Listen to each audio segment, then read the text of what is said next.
कि ये मसला कहीं जाता दिखता है, या जैसा अभी किसले जी ने कहा कि आखिर में हेमंत सोरेन को जाना तो पड़ेगा, वो चले ही जाएंगे, वो और ऑप्शन है नहीं। लेकिन क्या उससे पहले वो अच्छी भली हवा बांध देंगे?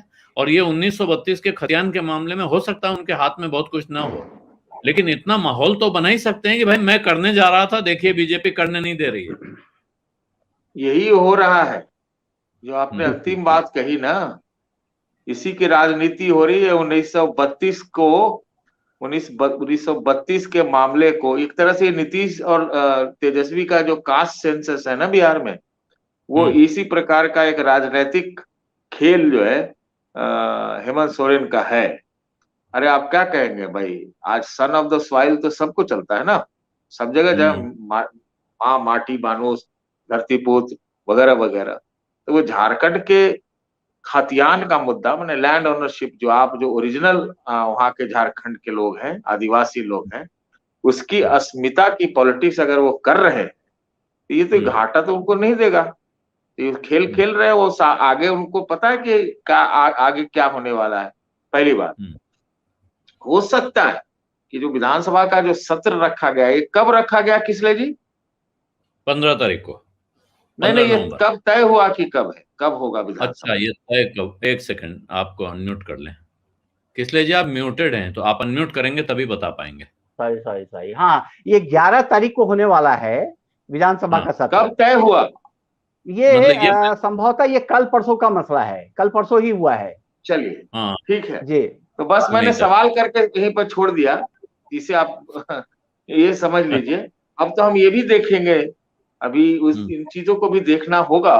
कैबिनेट की मीटिंग भी है, पिछले बार भी अब पता नहीं क्या अचानक जो है पिकनिक बना के बस से छत्तीसगढ़ निकल गए थे लोग, बड़ी दिन रहे वहां, है ना। कैबिनेट हो जाती थी लेकिन छत्तीसगढ़ में सब एमएलए चले गए थे। क्या कोई ऐसी स्थिति भी आने वाली है फिर से क्या झारखंड में?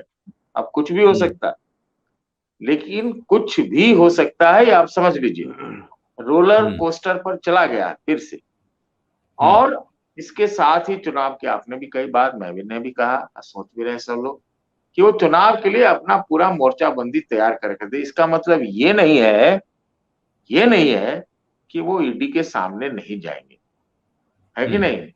वो उसमें जो एक पोलेमिक्स होती है सामने, मतलब लोगों को भावनाओं के हिसाब से पॉपुलिस्ट बोल करके फिर जाना तो है ही। कैसे कोई मुख्यमंत्री को अगर इस तरह की बात आई है तो जाना तो पड़ेगा, और अंत तक जो उनका ऑपरेटिव पॉइंट है वो तो बाद में आया ना, कि भाई मुख्यमंत्री को समय तो चाहिए, आप तुरंत थोड़ी बुला दीजिएगा, हम आएंगे लेकिन बाद। तो ये जो हम पहली पार्ट पे ज्यादा तवज्जो दे रहे कि उन्होंने विद्रोह कर दिया, वो पूरा ईडी को एकदम कर दिया, उसके साथ ये दूसरा पार्ट है। तो पहले पार्ट को जोड़िए चुनावी मैदान मोरादाबादी से, मोराबादी से, और दूसरे पार्ट को जोड़िए जो कानून वाला है।